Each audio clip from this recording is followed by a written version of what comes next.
If you're interested in watching more of the videos, it will be on the YouTube 1990 channel. There's not a single day, a single week go by without China being the headline news. In some ways, we cannot understand our own existence without understanding what China is doing and how it's positioned in the global order. We're very fortunate to have Clay Dubie help us navigate through all these news feeds. Adam, take it away. Hi, my name is Adam Cubey. I'm a teacher of social studies, civics, and economics for 12th graders here in the Bay Area in Daly City at Jefferson High School. I've been a bit part of the 1990 Institute for a long time, and it's my pleasure to introduce this next workshop, which is called Headline China with Professor Dubé.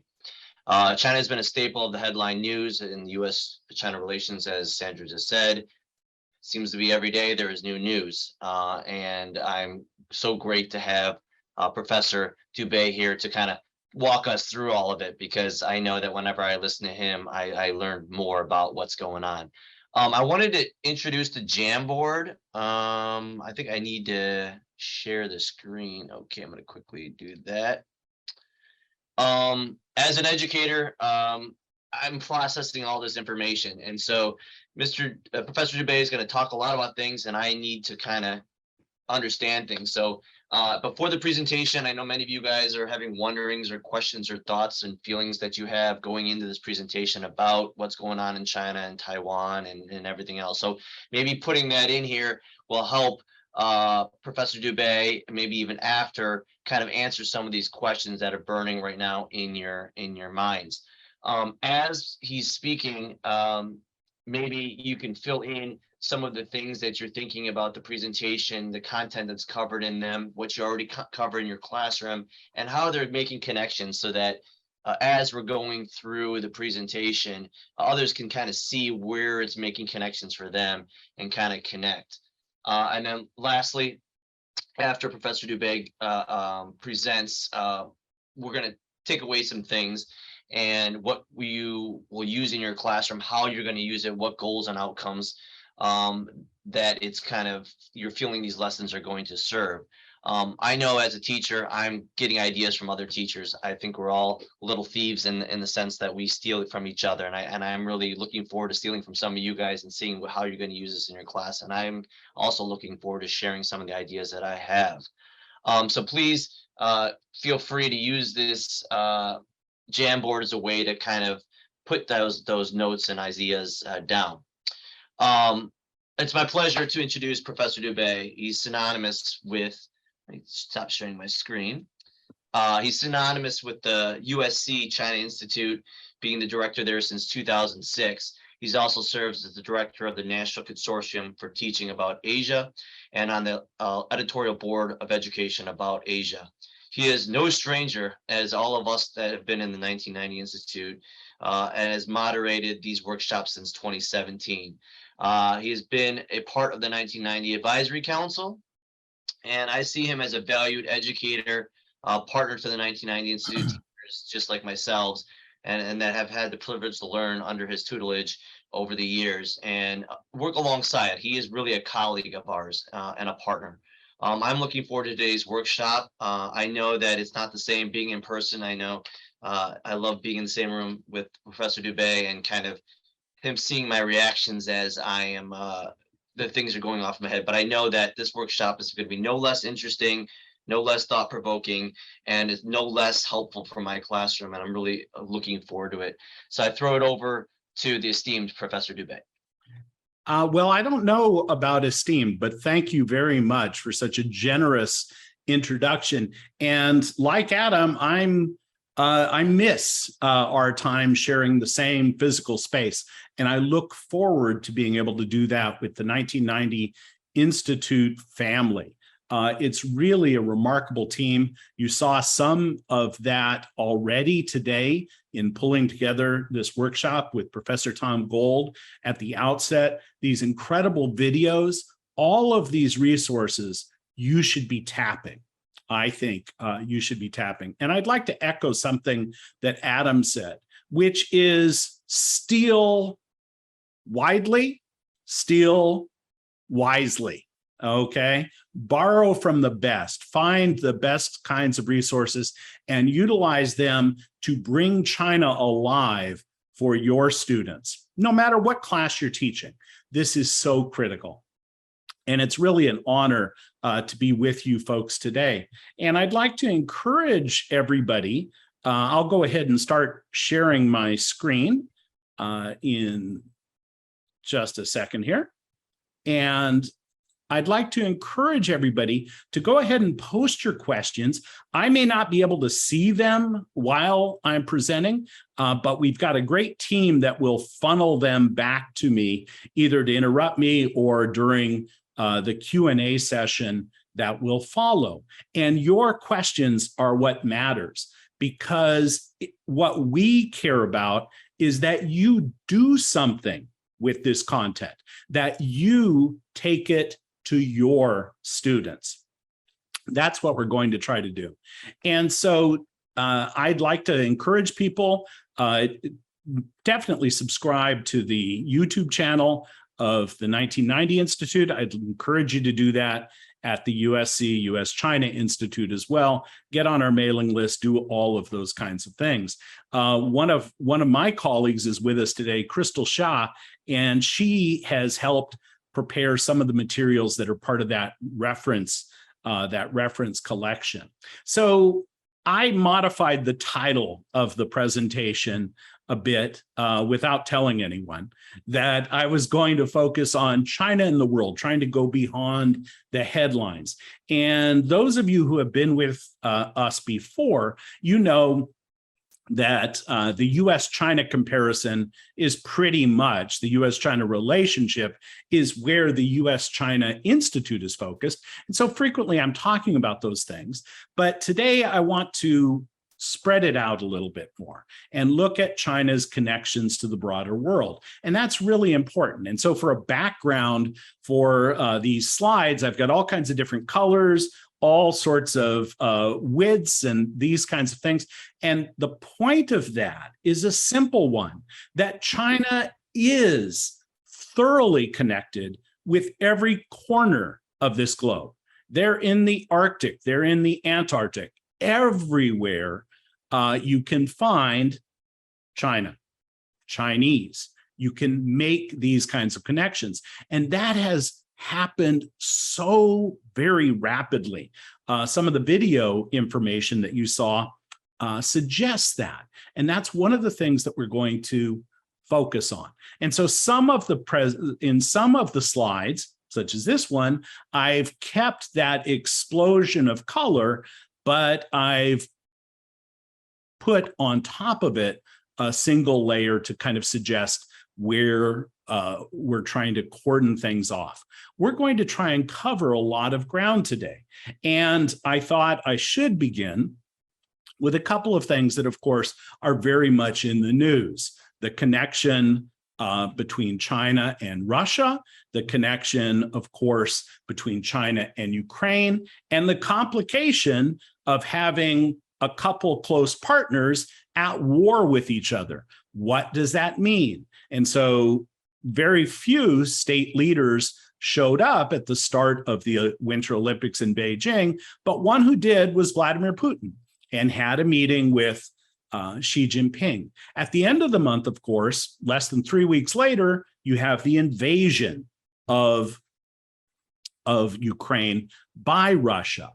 And that brought into further focus this focus on the close relationship between Russia and China. And when I say close, I mean that they are intertwined. Do they like each other? I would suggest not. They don't, but we can talk more about that. Meanwhile, in China itself, you had the Canadians putting up these signs supporting Ukraine. We are together with Ukraine, these kinds of things, and posting these to Weibo and putting those things up. Not everybody in China, however, embraced that. And in fact, one of the signs was defaced, and that expressed some Chinese, on the part of some Chinese at least, resentment over NATO and the suggestion that NATO was behind the whole thing. And so that brought to many Chinese a memory of what had happened 22 years before. Now, for young Chinese, they weren't even alive. You saw one video about that 1990s digital generation. They may have been barely alive, the folks born in this millennium, not. But you can see their tension between the United States and NATO and China. Because at that time, NATO, led by the United States, was fighting a war with Serbia. And that war was over protecting Kosovo, a break-off republic from Serbia and a predominantly Muslim region. And so that led to tensions. And there was NATO bombing of the former Yugoslavia, Serbia, and that included an errant strike on the Chinese embassy that resulted in 3 deaths. Now, I don't know anybody in China who believes the American explanation that it was a mistake. They didn't believe it then, they don't believe it today, and there was a lot of tension over it. So NATO is seen by many in China as a hostile entity. And so you see the equivalent here of NATO equaling Nazi. And of course, that is a theme that Vladimir Putin has picked up on today with regard to this. And so you can see these kinds of tensions. This is the ambassador, the US ambassador at the time, Jim Sasser, a former senator, looking out through one of the windows at the embassy that was shattered. Now, if you want to act locally to support Ukraine, you can do a lot of different things. I live in Culver City, and our city council started putting up the Ukrainian flag at City Hall, putting it on this sort of thing. And we had a Chinese restaurant, Mrs. Chi Cafe, who started selling Ukrainian flag dumplings. Okay, not something that I actually sampled. I can't speak to their quality, but certainly you can appreciate some of the spirit there. Now, is Ukraine tied to China? Absolutely. You can see, in fact, the level of trade between Ukraine and the world and Ukraine and China. Something like 8% of Ukraine's exports went to China, exceeded only by exports to Russia. And so you get a sense of what Ukraine had to sell. And so we highlight some of that. One of the things that China got was grain and iron ore, both really vital. And so this war disrupted the food chain, it disrupted the production chain, all of that, not just in the European context, but globally. Because, of course, the United States and everybody else rely on production in China, including what? Semiconductors. And as it happens, Ukraine is an important exporter of neon, one of the things that's used in the production of semiconductors. And China has been investing in Ukraine, seeking to build several different things, to build out the Belt and Road. And in fact, prior to the war, China had signed an agreement to build a subway line in the capital city of Kiev.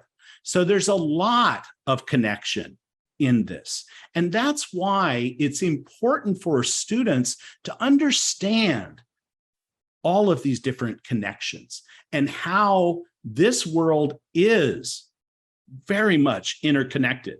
And what does that mean in their own lives? Maybe we can focus on that. And so you can see here an attempt to build another route out of Ukraine, but of course, some problems with shipping are part of that. Okay, let me shift gears just a bit.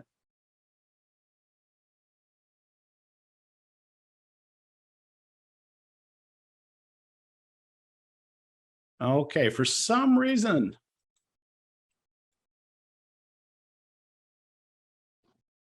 Okay, I apologize. This is not playing as I would have hoped. I think that I have permission to go ahead and play video, but in any case, it's not playing. And I apologize for that. Because this short 8-second advertisement highlights two things that may not be your things, but they could be your students' things. BTS, the supergroup, $1 billion a year generated by BTS, and Snickers, a company owned by the Mars Candy Company. They make all sorts of different things. But this week, Snickers launched a new campaign to promote 3 shows that were to happen in Malaysia, in South Korea, and in Taiwan. And at the end of this video, it scrolls up and it says, click on the country you want to see this in. And it has 3 flags. And the 3 flags are the Malaysian flag, the South Korean flag, and the flag of the Republic of China on Taiwan. And that they were targeting this advertisement only at people in those 3 countries who could attend these BTS events, but nothing can be confined in today's world. And so Chinese netizens went ballistic and started to condemn the Mars company and to condemn BTS in particular for this. They say this is not the first time that BTS has offended China. Meanwhile, if you read the Western press, it's all about Chinese outrage. But in fact, I went on Weibo to have a look, and many folks who were posting to Weibo were sharing information about the other products, partly so that you could boycott those other products made by the Mars company, but also to say, hey, I love my Snickers. And many people were posting that BTS stands for buy the Snickers, this kind of thing. So you have this mix, but it didn't take even a few hours before Mars saw the potential economic consequences. And they said, what? Hey, total mistake. We don't mean that. We recognize that there's one China. This was a mistake to post something suggesting that Taiwan is a separate country. And they apologized for that, just as others had apologized in the past. And other companies, H&M, one example was a clothing company that put up some information about, we don't get our cotton from Xinjiang, we don't source from Xinjiang, and the Chinese internet went crazy and condemned it, so much so that the ride-sharing company, Didi, removed all of the H&M stores from its service area. So if you wanted to be picked up at H&M, they couldn't do it. If you wanted to be delivered to H&M, they couldn't do it. And this speaks to how interconnected things are and how companies find it very difficult. Now, of course, one reason we're so focused right now on the question of Taiwan is that it's been 7/24 news coverage of Nancy Pelosi's really short visit. Now, we had several weeks before her visit. Is she going to go? Why is she going? What does it mean? All of that sort of thing. And then she went. And before that, one person who posted 3 days before she went was the now retired editor of the Global Times, a very popular nationalist newspaper, a tabloid that is part of the Communist Party's publishing empire. It's connected to People's Daily. And anyway, Hu Xijin posts in English on Twitter. Now, Twitter, of course, is banned in China, but he is completely bilingual and able to publish, to write effectively in these 2 languages. If U.S. fighter jets escort Pelosi's plane into Taiwan, it's an invasion. And what? If we can't block them, shoot it down. Well, Twitter said, well, that's calling for violence. That's a violation of our terms. So they deleted that. But one of the things that fascinates me endlessly in China is how much time people have to spend on social media and how creative they can be. So immediately you had Chinese netizens finding pictures of a young Nancy Pelosi, finding a picture of a young Hu Xijin who posted his Army photo because it was coming up on August 1st, Army Day, and said, oh, let's make them a couple. Let's make them a couple. And of course, this is, you know, an amazing bit of Photoshop work to start. But what I love too is that they then got busy creating period specific. So, you know, they're older people. And so how can we show them in black and white, the way most people's wedding photos were of that time? And what I'm getting at here is that you have a strong nationalist impulse, and Taiwan is a especially hot topic. But within that context, you have all this creativity. You have such a variety of ideas flowing around the Chinese internet on this sort of thing. Now, as you know, she does go to Taiwan. Okay, and I'm prevented from showing any media for reasons If you want to share your slideshow, I can try to put the media in the links in the tab. But well, let me stop for just a moment, and while I'm doing that, maybe I don't know what the problem was. We tested this just a moment ago, but let me try sharing again and making sure that well, while you're doing that, there are some folks that are putting some questions in the Jam board, and I'm going to just remind folks to try to put them into the Q&A section of the Zoom. I believe there's a Zoom Q&A that they can put those in there, and they will be kind of funneled into you, Professor Dubé. There's, I think we got a couple on there. Okay. Thanks. Please, everybody, please do post questions, post ideas. And of course, all of today is about what you want to do, how you want to take some of this content to your students. So it appears, for reasons that I cannot explain, that I'm not able to play this media for you. But basically, it's showing Taipei 101, the skyscraper in the center of the capital city, Taipei. It shows the welcome for Nancy Pelosi, and here you have the Speaker of the United States House of Representatives touching elbows with President Tsai Ing-wen, and you also have, of course, this group photo. One of the things that we sometimes forget is Nancy Pelosi didn't go by herself. And so you have several different Congress people, including somebody from Southern California. You've got somebody from Washington. You've got others from different places. It's an ethnic mix of representatives. No Republicans traveled with her. No Republican representatives traveled with her. The Republican ranking member, McCall, of the House Foreign Affairs Committee, said that he had a previous engagement that prevented him from being able to join, but he certainly supported the journey. America's chief representative, Sandra Oudkirk, is to Nancy Pelosi's right. She's the chief representative in Taiwan.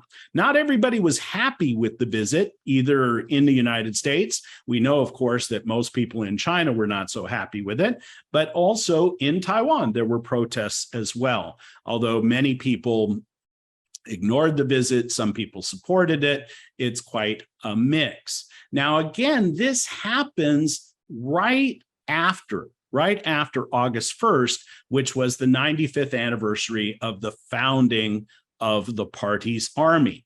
And so it's important to note that the army is under the Chinese Communist Party. Xi Jinping, he is the general secretary of the Chinese Communist Party, but his most powerful role in some respects is as the chair of the Central Military Commission. And here, a couple days before the anniversary, he is honoring some soldiers for various acts of bravery and steadfastness. And so that's being recognized. And then on the eve of August 1st, he is at the center of this, together with other members of the Politburo and other state leaders, the center of this celebration at the Great Hall of the People. So 1927 is when what is now called the People's Liberation Army was founded. By August 1st is the official founding day for the party. Now, we know what happened. We know that Nancy Pelosi landed, and as a consequence, China demonstrated its military capacity, launching missiles, including missiles that traveled over the island, traveled close to the capital and over it, and landed close to a Japanese island, about 70 miles from a Japanese island. And you see those kinds of maneuvers. You also had ships that went out. You had, and you can see in the People's Liberation Army newspaper how they were refueling the jets en route. And that's something in a video that you're sadly not able to see. And that certainly happened. And many people paid a lot of attention.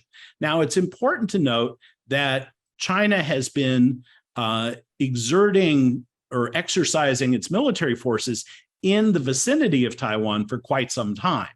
And it has included air flights over the middle line, the line between the mainland and Taiwan. And so that has attracted a lot of attention. And because America has been sailing its naval vessels between the mainland and Taiwan, China has taken offense with that. The United States asserts that it's an international waterway. They have the right to pass through it. China insists you should be notifying us about this because these are Chinese waters. Now, this is a very interesting standoff, complicated relationship, because Taiwan and China have a huge two-way trade. And you can see that over the course of this decade, that trade has expanded. It hasn't, it contracted briefly in 2015, 2016, but it has grown. And Taiwan has a trade surplus with the mainland. But one of the things that China did to express its displeasure over this was the banning of importing certain fish from Taiwan and banning the importation of Taiwanese citrus as well. But there's a tremendous amount of two-way trade. And it's not, the economic relationship is complicated, however, because of who gets to fish in different places and some rivalries there. And of course, many people on the Chinese mainland very much enjoy visiting Taiwan. And one of the things that they do, of course, is take selfies, but also pictures of that Taipei 101. And here you can see that travel on the part of Taiwan or part of mainlanders to Taiwan became possible in the year of the Olympics, 2008, and it grew steadily up until 2015. And then it fell off. Well, what happened in 2015? It's not so much what happened in 2015, it's what happened in January of 2016, and a new president was elected. And so you had a power transfer from the Kuomintang, the Chinese Nationalist Party, which had governed for 8 years under President Ma Ying-jeou, to Tsai Ing-wen, who became president and is one of the leaders of the Democratic Progressive Party. And to express some displeasure, there started to be a reduction in tourism. And It really fell off a cliff before the pandemic in 2019, when individual tourists stopped being permitted to go. And of course, during the pandemic, Chinese, for the most part, are not traveling. And that, of course, has an economic impact in Taiwan, but it has an economic impact worldwide, because Chinese have been very, active travelers and have stimulated the economies and changed travel patterns throughout the world. You can go to places in Europe and they will have hired Chinese staff in hotels and in restaurants to better serve their clientele. Now, this is not the first time, of course, for Taiwan to be an issue. We could explore the history of that in the Q&A if you're really interested. But if you go back to the late 1950s, in fact, you have posters like the one at the lower part of the screen about we must liberate, not just we must liberate Taiwan. And you can see how close some Taiwanese-controlled islands are to China, to the giant city of Xiamen, for example. And this, of course, has been an issue for the United States, because the United States in 1950 intervened, put the Navy between the two to prevent the mainland from attacking Taiwan and continuing the Chinese Civil War, trying to pursue the nationalist forces there and defeat them. In 1950, the United States, as a result of the Korean outbreak, outbreak of the Korean War, blocked that. This, a decade later, was still a hot topic and really was one of the most important subjects in the famous Nixon-Kennedy presidential debates. Now, I may be the only one in the group today old enough to have been alive at that time. I, of course, was not voting in 1960, but it was a hot topic then. And the discussion over Taiwan reminds us about territorial questions. Now, we can talk about, China's 22,000 kilometer border, which is the longest land border in the world, touching, over a dozen countries. And those contentions, including with India, something that broke out into real violence a couple summers ago. But here I want to switch to the South China Sea. And you have what's sometimes called the 9-dash line. Here it's not a dash, it's this red line. This is an area claimed by China, and not everybody agrees with this. Now, it wasn't the People's Republic of China who first made this claim, it was the Republic of China. It was the Kuomintang government who first put forward this claim. But you can see the contending forces from Vietnam, from the Philippines, from Malaysia, from other places over who should have some control. In China's case, however, it's very clear. And this zone has also been the place where the United States and China have collided, quite literally. The damaged plane you see is an American spy plane that was forced to land on the island of Hainan after it had collided with a Chinese fighter jet and had to make an emergency landing. It had been in the process of gathering information about Chinese military operations in that region. 8 years later, you have an American vessel that is out listening, dragging very expensive, very sensitive microphones along the bottom of the ocean, listening. Why? Because they wanted to have a baseline for what would become China's largest submarine base. So they wanted to be able to detect, okay, what is it without submarines? What's it sound like when there are submarines? And they were hounded away by Chinese so-called merchant vessels, which were operating at the behest, of course, of the Chinese government. Fast forward, a new president is about to come, is going to be elected in 2016, and we have a underwater drone that is grabbed. It's an American information gathering device that's grabbed by the Chinese. So this is a zone of contention. It's very important. There's trillions of dollars of trade that pass through this region. And for China, it's very important because it supplies a lot of its energy needs. Of course, it's not just China that gets energy from the Middle East and from Africa and needs to bring it through this area. It's also other places, Taiwan, Korea, the Philippines, and Japan. And so the United States Navy wants to ensure that everybody can use it. The Chinese have not cut it off, have not said that, you can't bring your oil tankers through here. They haven't done that. But you can see that they have become much more aggressive in pushing forward the notion of control, of that this is their area and you need to be on good terms with China in order to utilize it.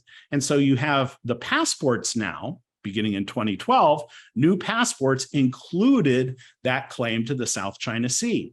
And this, of course, was an affront to areas that said, no, that's our territory. We've been fishing there and doing business there for a long time. And by law, all Chinese maps have to include this. And I still remember the first time I saw this on Chinese television, how they had to put this in, because mostly you're talking about rocks that could not be seen otherwise. And yet you have to somehow represent it on the map. And you'll see, of course, too, that 9-dash line, 10-dash line includes Taiwan.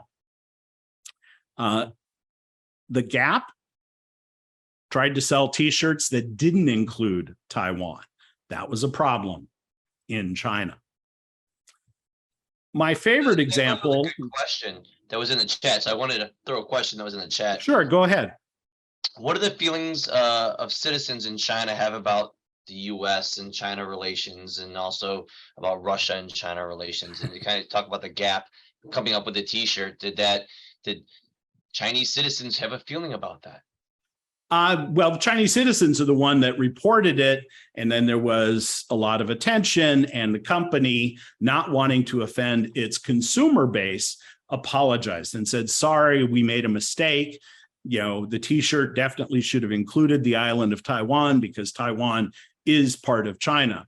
Now, later, I'd like to kind of explore this question about American policy and the ambivalent American attitude that may have helped to keep the peace for 50 years, but hasn't pleased many people. And I'd like to say something about that, but let me postpone that a bit. And there's a lot of talk when Ukraine was invaded that the next target of an autocracy would be Taiwan. And everybody has been studying what's happened with the Russian military in Ukraine, getting some sense of what would be involved in an assault on Taiwan, how effective could the resistance be, logistics, a whole host of questions.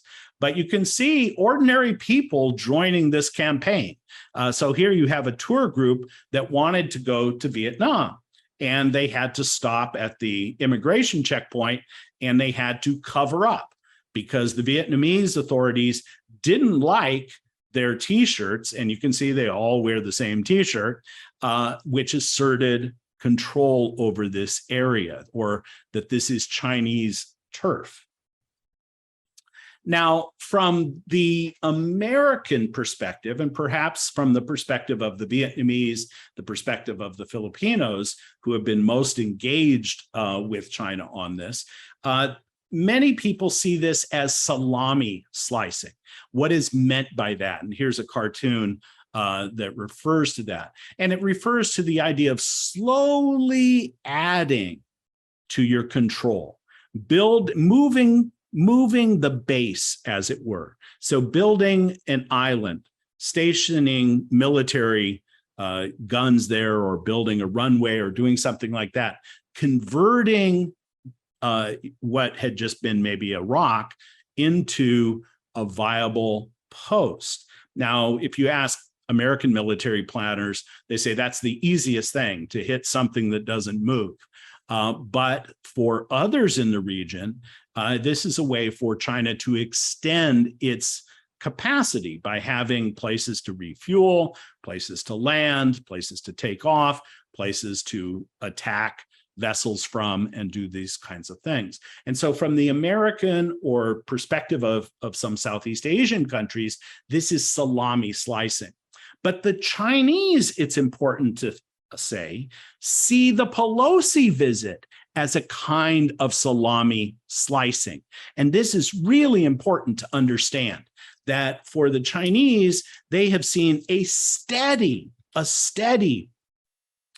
incursion through American government action, raising the profile of Taiwan, sending higher ranking officials, and forging different kinds of things. And the Chinese government particularly is offended by the US Congress, which has been on the lead of this, where the US Congress has passed things about Taiwan travel to encourage contact between high-level American and Taiwanese officials. And so China sees this as salami slicing too, that you're encouraging Taiwanese to see themselves as having their own country separate from China. And they see it as a betrayal of, they present it as a betrayal of a so-called American commitment to the idea that there is one China. And of course, Chinese are justified in thinking that there's some kind of commitment to that, because we have 3 joint communiques. You can see those on our website. You can see those in other places, talking about the US government acknowledges the idea that there is one China and that Taiwan is part of that.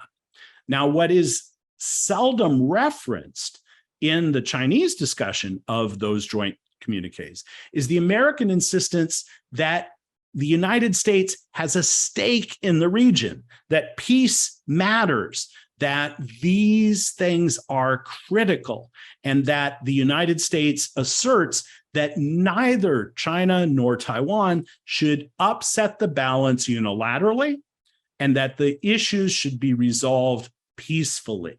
And so that's the American position. The Chinese position is, you said there was one China, and now you are what? You are reneging. You sell Taiwan weapons. You are encouraging them to stand apart from China. And we can talk more about that. A year ago, The Economist put on its cover, the most dangerous place on earth, Taiwan, and suggested that leaders in Beijing say there's only one China, they are in charge of that one China, and that Taiwan is a part of it. And America nods to the China idea, but has been devoted to assuring Taiwan's survival as a separate entity. We don't acknowledge Taiwan to be a country. We have not since 1979, but by American law, the Taiwan Relations Act, which you can read at our website, we say we support a separate Taiwan. Now, China said we will take countermeasures. And so countermeasures are to show the military prowess of both the ground forces, the naval forces, and the air forces to demonstrate that, but also other actions have been taken. So they've cut off discussions between the US and Chinese military authorities, stopped other kinds of discussion. If you ask American authorities, that a lot of this was non-productive anyway, so it's not really hampering things.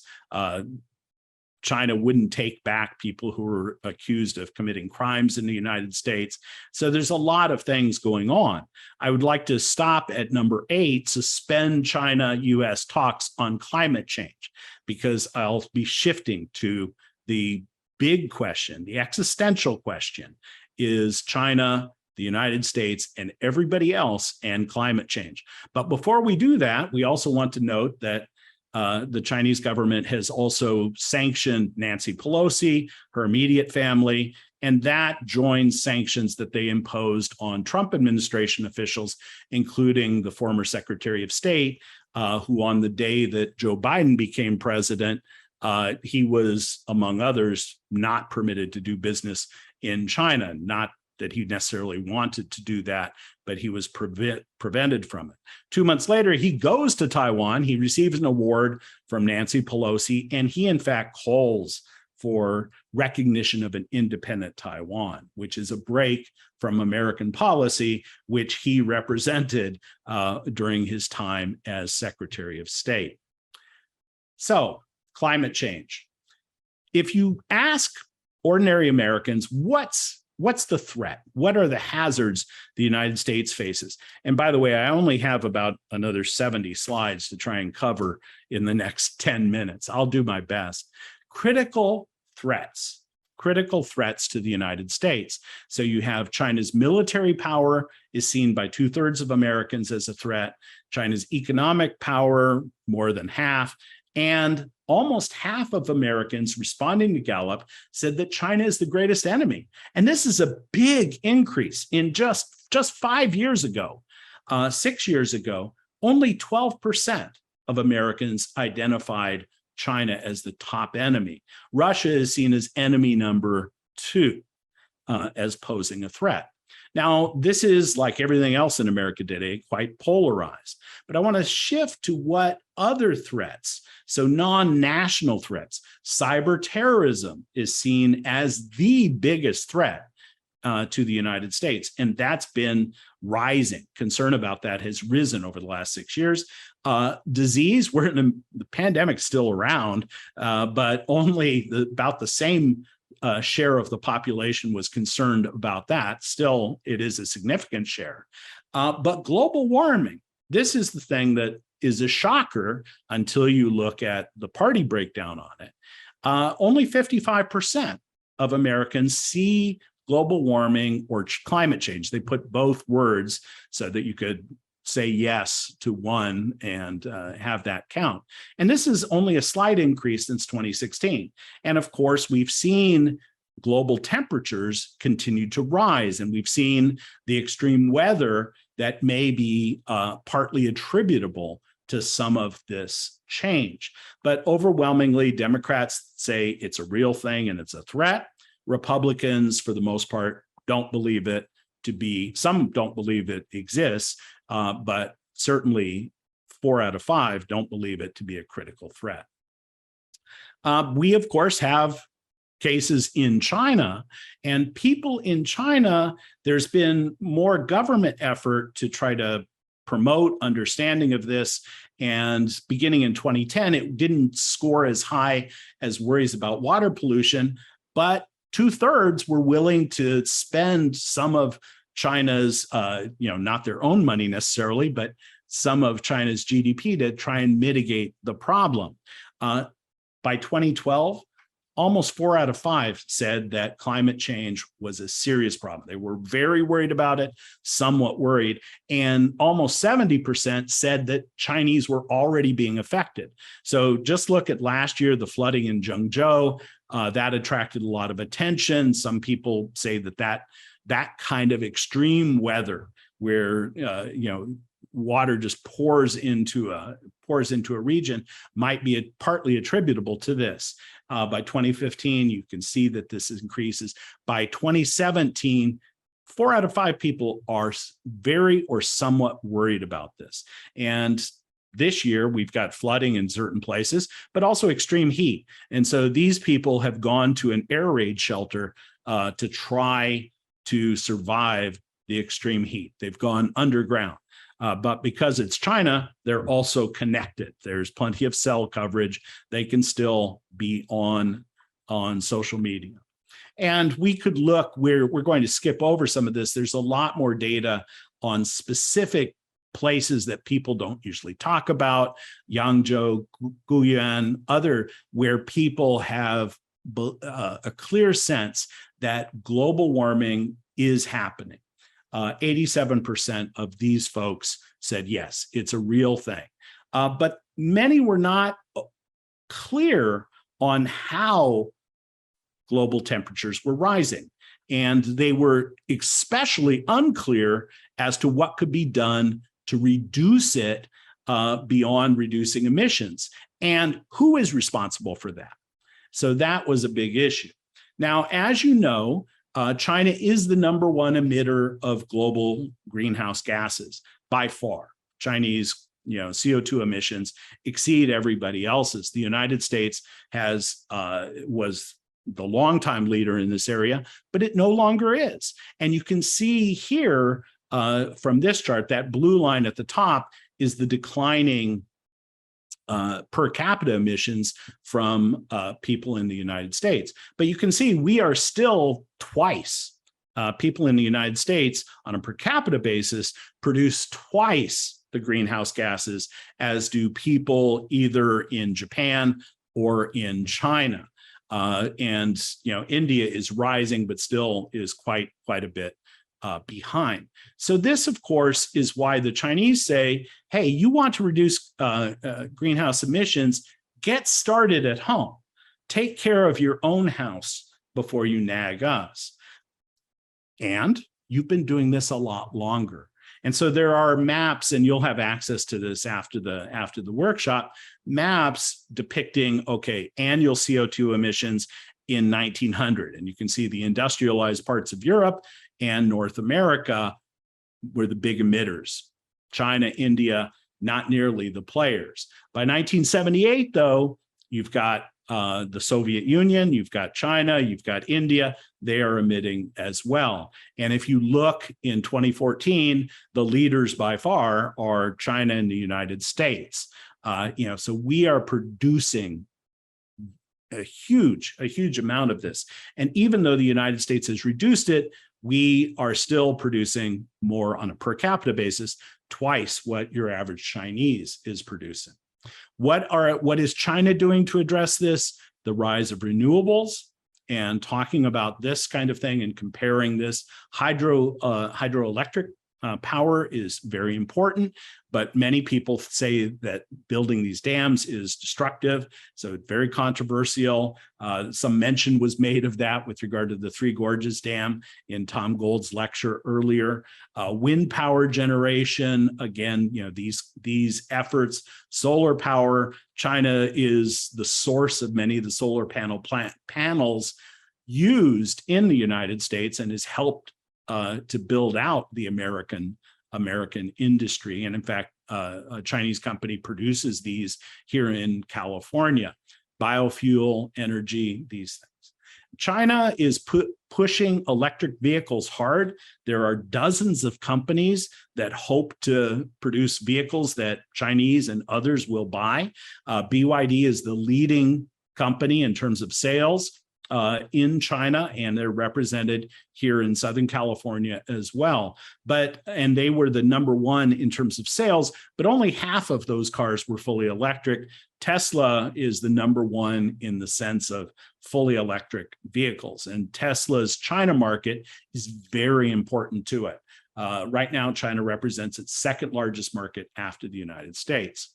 Now, Tom mentioned the shortage of water, and I just want to touch on that very briefly. This is a huge consideration in China. China starts out with much less water on a per capita basis than every place else, less than half of what the world average is of fresh water, and a fourth of what the United States has. And then if you add to that the problem of water pollution, and that water pollution often leads to soil pollution, you have giant issues. And Chinese are quite aware of that. So remember that everything's going on at once in all kinds of directions. We can't possibly talk about China and the world comprehensively. We're just post-holing a few places, right? We're going to a few key issues. So we can touch here, for example, on the size of the economy. And China's economy has risen dramatically. You saw that in what's in Mrs. Wang's purse. That sort of thing is evident.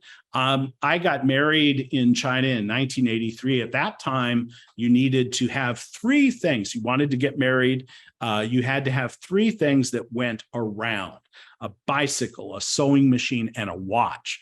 Now, if you show up in a city and you want to marry somebody, and those are the three things that you have today, it's probably not going to happen. You heard about Mrs. Wang's cell phone and all of those other consumer devices. But you can see here, China's economy has taken off in the post-WTO era since 2001. For Chinese, 2001 meant entry into the global marketplace. For the United States, of course, it meant the beginning of the global war on terror. That was one of our focus. But you can see the relative sizes of these economies: Japan, the European Union, China.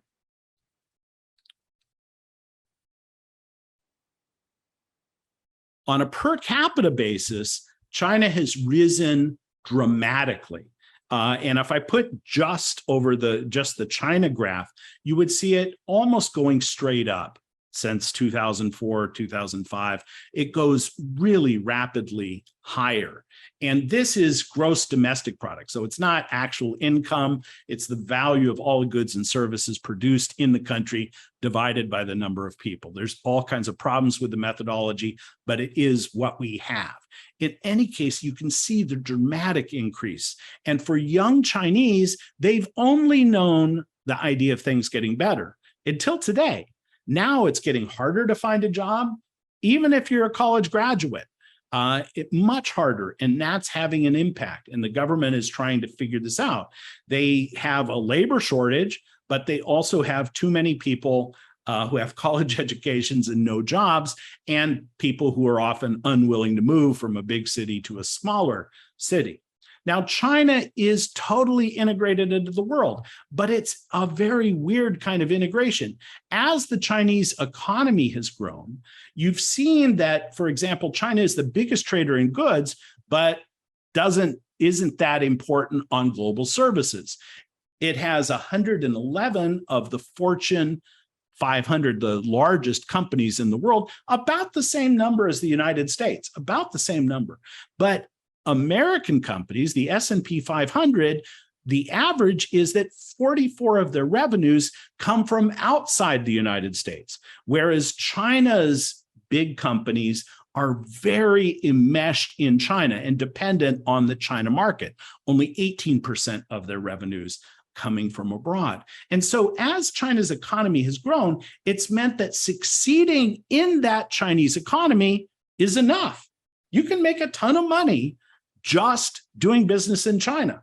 And this, of course, was true for the United States for a long time as well. And many American companies have been slow to enter the global marketplace. But compared to China, they're far ahead. And so very little cross-border flows in terms of the financial sector. China is the biggest source of outbound tourists and students, both of the tourist part ending with the pandemic. But most go to where? They come to the United States, they go to Australia, they go to the United Kingdom. Now, more Chinese go abroad than Americans. And I think that's a lesson for the United States. But again, the focus is on these rich English-speaking countries. Second largest R&D and tech, but China still depends on imported intellectual property. And we'll talk more about that in a minute. Most internet users, but the Chinese internet is in some respects distinct from the global internet because of the banning of certain platforms and language and other kinds of issues. So it's a giant issue. China is the leader in global investment in renewables, but it's also the biggest producer of these things. We could talk more about films, we talk endlessly about films, but let's push on. One of the things that I wanted to mention, and let me just kind of skip over this. Most American I've managed to layer two things on top of each other. Most American companies are making money in China. 77% are profitable, down just slightly from 2020 and up from the 2010s when the beginning of the trade war. But most of these companies, over half, describe themselves as, we are in China to sell to the China market. We didn't go to China just to sell, to export back to the United States. There are so many Chinese consumers, we want to exploit that. And most are not thinking about leaving because they're what? They're making money. So that is going to continue. Now, the chart that I inadvertently laid on top of that shows Chinese investment in the United States. Chinese companies have been encouraged to go abroad, but no longer are they encouraged to come to the most advanced economies. They're encouraged to go to developing nations. We'll talk maybe a little bit more about that. But it went up, it spiked here in the United States.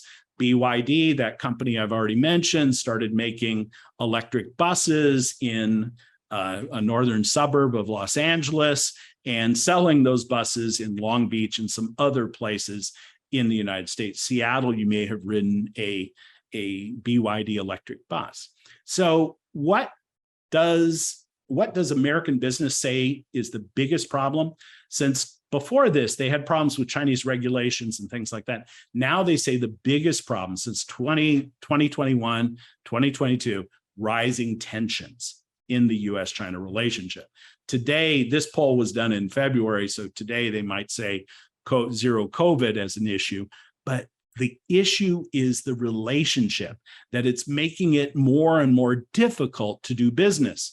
One example is Snickers running afoul of Chinese netizens talking about Taiwan as an independent country.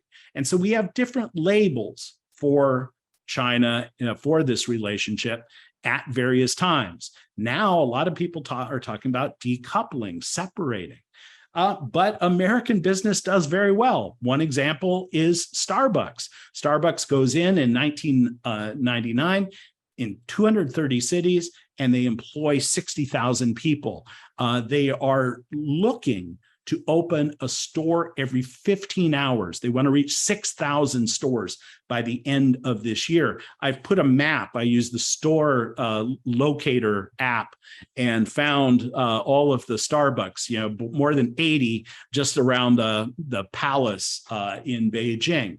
So you can see that's very dense in the first tier city, but they're in 230 cities.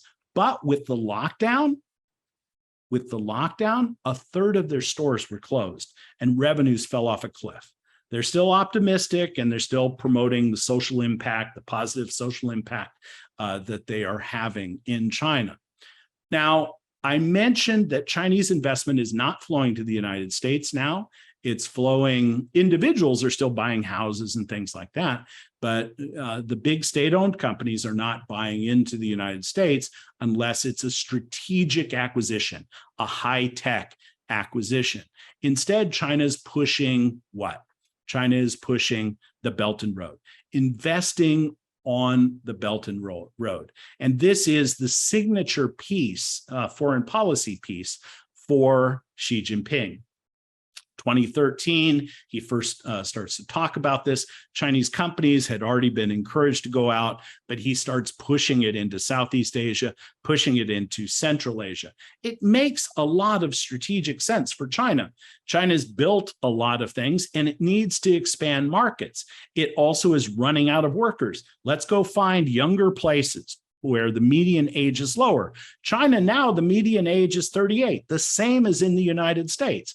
China has already peaked in terms of its labor force. And so it's pushed the Belt and Road, and it's had two of these Belt and Road forums.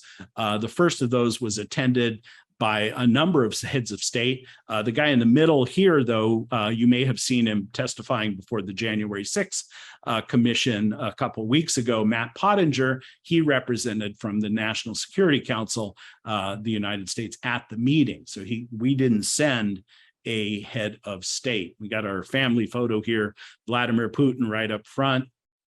He's important. You can learn more. They have a bilingual official Belt and Road website, and you can see mostly about infrastructure. The Center for Strategic and International Studies in Washington, D.C. has a Reconnecting Asia program, and they are generating some very interesting data. And I would encourage you to visit that website and to see some of these issues. Now, can China help to bring the poorer countries, the less connected countries, online? Maybe so. China has the greatest number of internet users. It has the companies, Huawei and others, with all the networking equipment. And so here's the idea. How do we bring these folks online. But there's this other side, and might want to read the Wall Street Journal reporting on Hikvision, a company that is the world's largest company in terms of surveillance cameras. And you can see there's probably a Hikvision surveillance camera near you. They have been, the subject of a lot of congressional scrutiny of late. And of course, the use of surveillance cameras in China is well known, but surveillance cameras now are everywhere. And the question is, where does the data go? Is it possible that Hikvision cameras are collecting data that might be of strategic use to the Chinese government? My own feeling is that they are probably collecting the data, but there's just way, way too much for it to be processed. But computers and artificial intelligence are increasingly powerful, and that is the subject of some scrutiny. Well, undersea cables, ask your students, do they even realize that there are undersea cables? They may think that the internet is brought to them by satellites, and that's true for some, but for most people, it comes on a wire. And the most important wires, the telecommunication links, are these undersea cables. And we've had undersea cables going back to the days of telegraph and telephone. Now, of course, we have all these data cables, and you can see that China is building out a lot of these. And this is really helpful for these regions to improve their connectivity. But some in the security apparatus are worried that, okay, that means, again, they have access to all kinds of information that might be strategic. We in the United States, we're all addicted to GPS technology, the government funded system that allows us to navigate our cars using our phones, using all of the things that GPS is useful for. There's a Russian system that is used, and the Chinese have built this Beidou satellite system. And you can see some areas where you have coverage, some areas where it's still a little spotty. But again, another system built from China.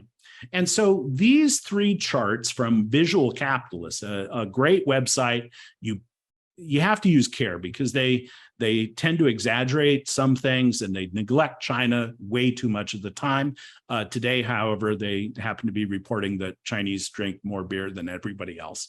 But in any case, here you have these networks, and you can see in 1960 the importance of the United States, the importance of Britain, the importance of France, the importance of Germany. But what changes? Okay. By 1990, you have the importance of China starting to show up. You have the importance of Japan. You have the increasing importance of Australia. But 1990, more than 30 years ago. And 2020, now what do we see? We see China, the United States, and Germany, the three biggest trading nations. And your students might be interested in mapping some of this.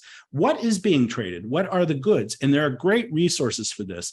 I heartily encourage the MIT website, the Economic Observatory, that allows you to search. That's where I got the information that I shared at the start of today's discussion about Ukraine and China, was from that resource.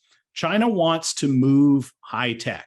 And one area is robotics. And China, in fact, now is the world's biggest market for robotics. This is an electric car factory, XPeng factory in Jiaoqing County in Guangdong province. And so here, the turning out of these cars on this highly automated platform. And in fact, the trade war and now the real war in Ukraine has pounded home the fragility of supply chains, the fragility of these networks, that if for political reasons supplies are interrupted, what can you do? We had the interruption due to overwhelming demand for goods through the pandemic. We've also had the problem with semiconductors and dependence on those devices. But China has a special case. It is by far the world's largest manufacturing nation. It is by far the world's most interconnected country. Many more countries do have their prime trade partner is China than the United States. But China depends on imported intellectual property. And that's why it's investing heavily to try to change that dynamic. A third of its imported intellectual property comes from the United States, a fifth from Japan, a tenth from Germany. China exports very little in intellectual property. So this is technology. It can be a product, but often it's a process, how you do something, how you manufacture something, or tools that you use to manufacture. And so China wants to become more innovative. Tom, in his talk, highlighted that for most of human history, China's been at the top of the economic pyramid, the world's most advanced economy. And here we have a chart that suggests that China was producing a third of the value of all manufactured goods in 1750, but that it declined as the Industrial Revolution. It relatively declined. It's not that they forgot how to make things, it's that the industrializing places became much more proficient, so that by 1900, China is producing 1/20th of global manufactured goods output. So that is what is tied to the century of the century of humiliation. It's the loss, the fact that a tiny island nation from far away could defeat China in the 1839 to 1842 Opium War and impose treaties that were unequal, that gave special privileges to Britain. That is what looms large in the back. And it's not because people are really good students of history in China. They're like everybody else. They, some care about it, some don't.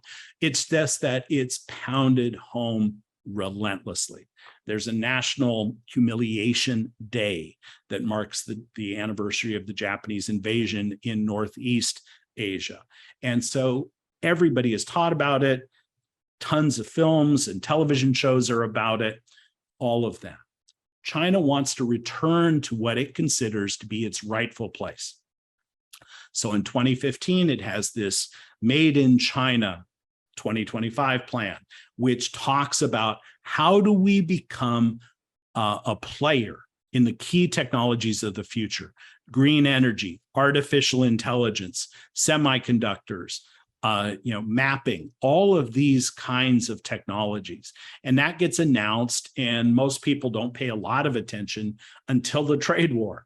And so in China is a propaganda state. And so it's issued in 2015. And when the government issues something, it makes sure everybody hears about it. So this chart you have from the Paulson Institute documents how many press mentions there are in China, and almost no press mentions in America. We're not paying enough attention to the Chinese planned economy.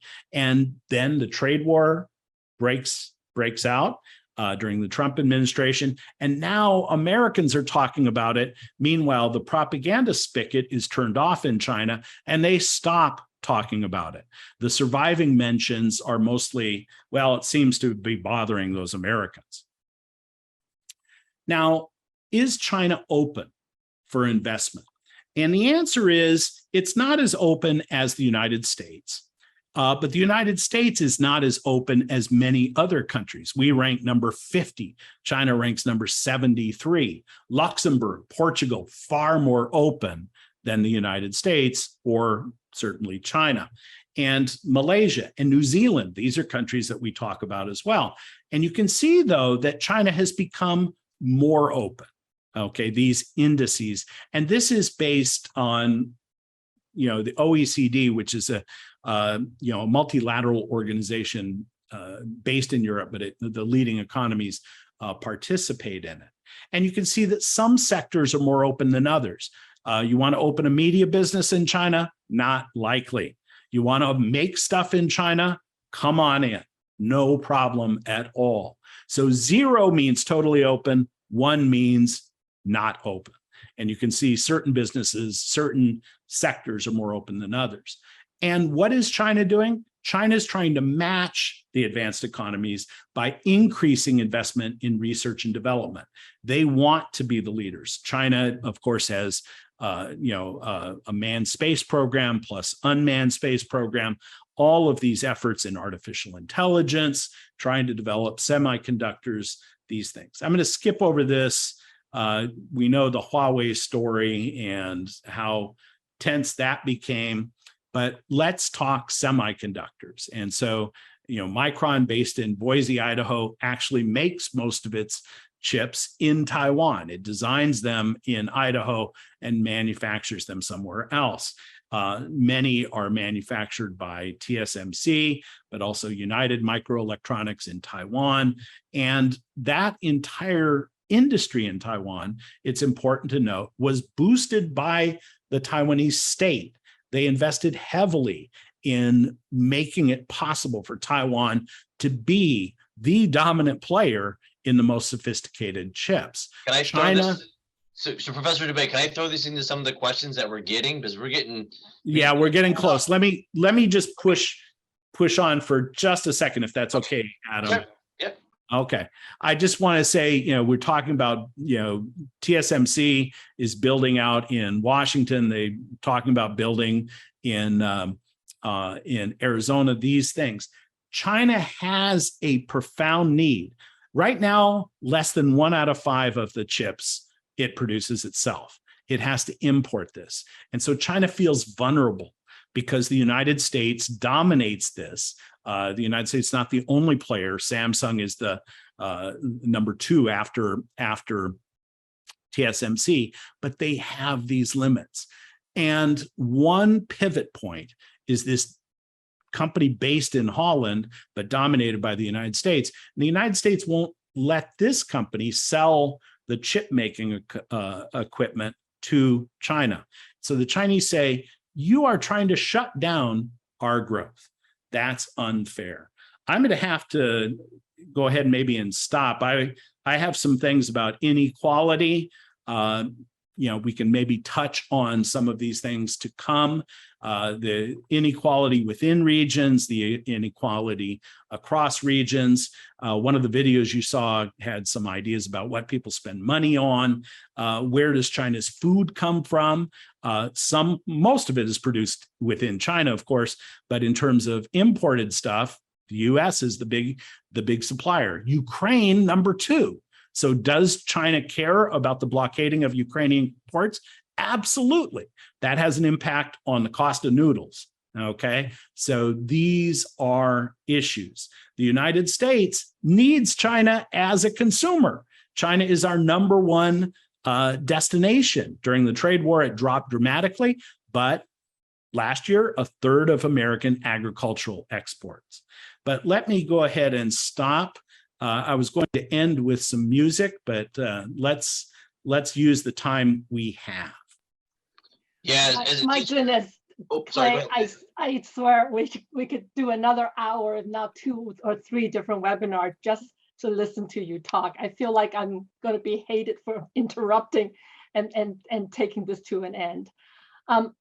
Just as China was part of the collaboration in climate change, but after Pelosi's visit, that seems to go nowhere fast. Is there a way to bring this conversation back into play and make this partnership continue to work? Those conversations were not all that productive. So the loss of them is not necessarily catastrophic. What would be catastrophic is if both countries go their separate ways without addressing this, because our 2 countries are the number 1 emitters of greenhouse gases. What we do has an impact, not just for ourselves, but for everybody.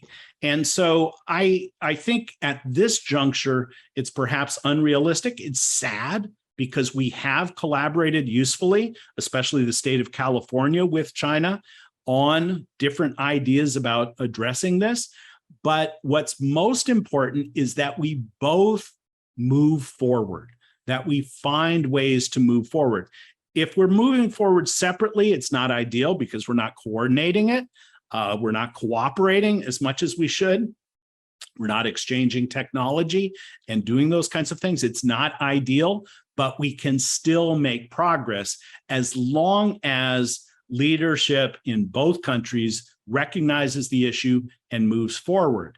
It seems that we may be on the brink of making a small step forward in the United States. China has, because of energy shortages, has ramped up some coal use. So China has some big issues. At the same time, it's also trying to move away from fossil fuels. On the other hand, fossil fuels is what its great partner up in Russia has to sell. And so there's a lot of tension, and we can't wean ourselves immediately, but both countries, for their own self-interested reasons, can move forward. And if we move forward, even if we're not doing it hand in hand, we're still moving forward. That's great. I'm going to ask one more question and then I'll pass it on to Adam. Tom Gold mentioned how the Chinese think they're superior over history. As you mentioned, economically, China was. The question here is China's view on territorial or ideological expansion? What's China's view? And has it acted imperialistically with its neighboring state? What about its military development to project power overseas? Is it trying to say that its government economic model is better than the US model? And is this Belt and Road one way of them showing that they can? Yeah, China does have its own developmental model, and China promotes that developmental model. It doesn't promote it in the sense of you should be like us, exactly like us, because part of it is socialism with Chinese characteristics. The emphasis here is on Chinese characteristics. You're not Chinese, you can't make this work the way we do. Okay, so there is a certain amount of chauvinism that's bound up in that, in the same way that American exceptionalism is chauvinistic often. And so, ideas about American exceptionalism. But what China systematically does is it brings officials and business people from other countries to China, exposes them to what's going on there pre-pandemic. Now nobody gets to go, but exposes them to what's going on through systematic training.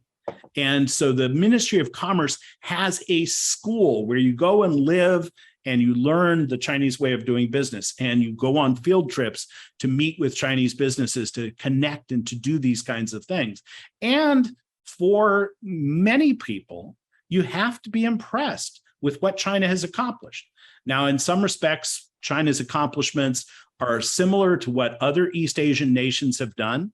The 20th century, now 21st century rise of South Korea, of Taiwan, before them, Japan, and other places.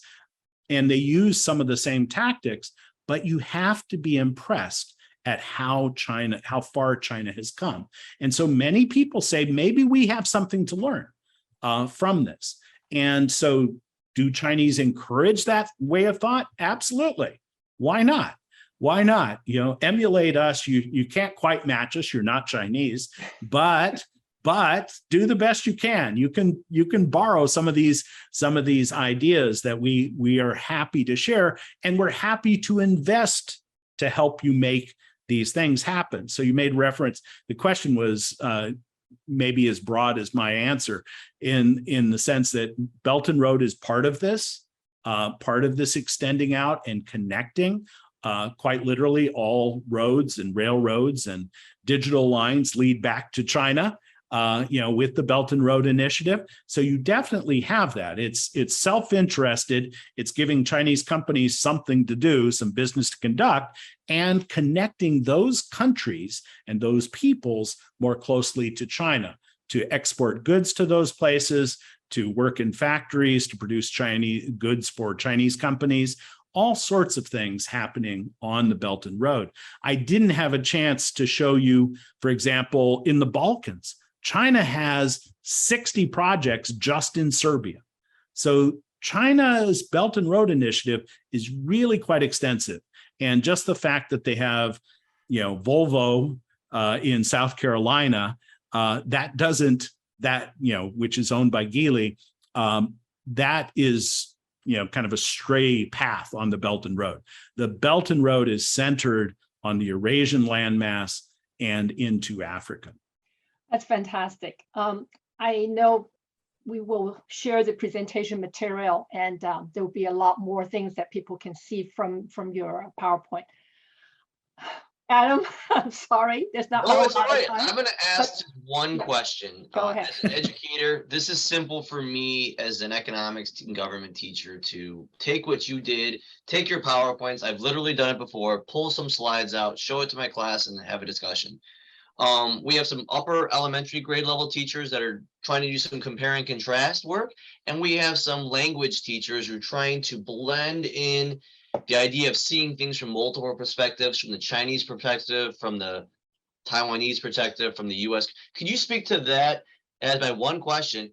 How do we help the elementary school teachers doing compare and contrast? And how do we help the language teachers who are doing cultural education and points of view and language really blend in what you're talking about? Sure. Let me take the easier of the questions, and that's the language part. Tom mentioned how excited he was to start to study Chinese. He was different from me. I stumbled into this whole enterprise. I had a profound interest in China, but quite literally stumbled in. I could go into detail, but most people don't care, aren't interested. But the language part, and I have said this in workshops before. So for example, Tom introduced the term guanxi. Guanxi is in the Oxford English Dictionary. It is now an English word. Okay, so that's language transfer. And as a language teacher, it would be interesting to see these shared words, how words travel. And certainly we've got that with regard to Japanese and Spanish and other things. But how about Chinese? How can we touch on that? The globalization of the language and how these terms start to come in. Language teachers might also want to talk about brands. One of the big challenges for the Chinese economy are to build international brands. Nobody can match Apple. Nobody can match Coca-Cola. Nobody comes close. And that's true within the United States, never mind China. And many of the companies that are well-known in China, well-known Chinese companies, are not known, they're infamous rather than famous. So this is an issue. But for language teachers, think about how you exchange these things, using cartoons, using videos to convey some of these things, the vocabulary, also the colors chosen. What does that suggest about cultural preferences, how you convey across generational lines? So something that's aimed at middle-aged folks is going to be different than something that's aimed at China's Gen Z. And so I think you could do things along those lines. For the elementary school teachers, I think the mapping can be part of that. The flow, every elementary school teacher is probably taught at the upper grades anyway about, the t-shirt, where the cotton came from, where it was manufactured, where it's sold, all of that sort of thing. You could do all of these kinds of things. I, as an economics teacher, you can talk about the 122 countries that contribute part of the process of making an advanced semiconductor. 122 countries. I mean, that's astonishing. That they don't all do it all the time on one device, but you have that interplay. How about for elementary teachers, foods? I think foods, the most successful Chinese export is food. The variety of Chinese cuisines that can be found everywhere. There are more Chinese restaurants than there are McDonald's in the United States. In San Diego, a name, of course, from Spanish, there are more Chinese restaurants than there are Mexican restaurants. And of course, people now talk about Panda Express, and many consumers would say, well, that's not really Chinese. You don't have Chinese food people making that food. And again, that speaks to what? You can train, you can acquire, and you can talk about what other things travel. Technologies, chopsticks are a technology.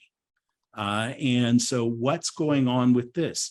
Also, for the elementary grades, you might be talking about spices and things. How did Chinese make food spicy before the Americas came into the picture, before chili peppers? Well, China had its own its own peppers, and you could explore things like this. So those are just a few samples, but I think students ought to be coming up with their own cartoons, their own posters, their own maps. One of the things that came across last week's presentation, Margaret Ye mentioned making a map of your world, and what parts of that map include China. Where can you find China? Yeah, my challenge would be, where can you go where China isn't present?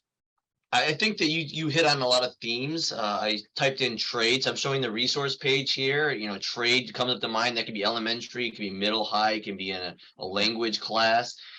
You just talked about food. All these resources are available on the 1990 Institute page. And as a teacher, you're trying to find resources. You're trying to find how you kind of fit that in.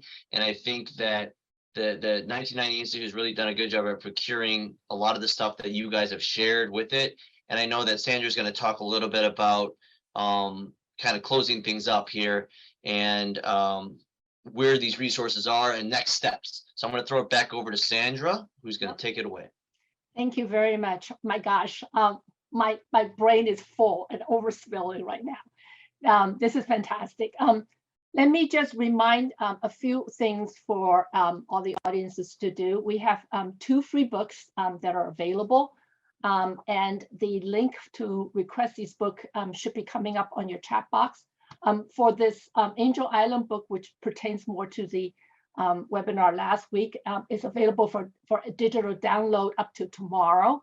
But the physical book mailing out for Beijing, this symmetrical city, will be available for a couple more weeks. So I encourage you to do that.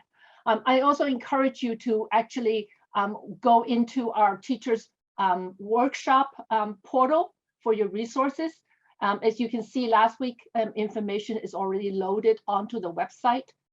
And we will continue to do that for obviously today's information. And we will also load up the presentation material. There is so much that we have shared today, and we really appreciate your time. Please fill out the post-event survey so we can improve upon our presentation. And please follow us on the various different social media platform, which we will be updating a lot of information. Thank you everybody for attending. It's been our pleasure to share the Saturday with you, and hope this is all very helpful.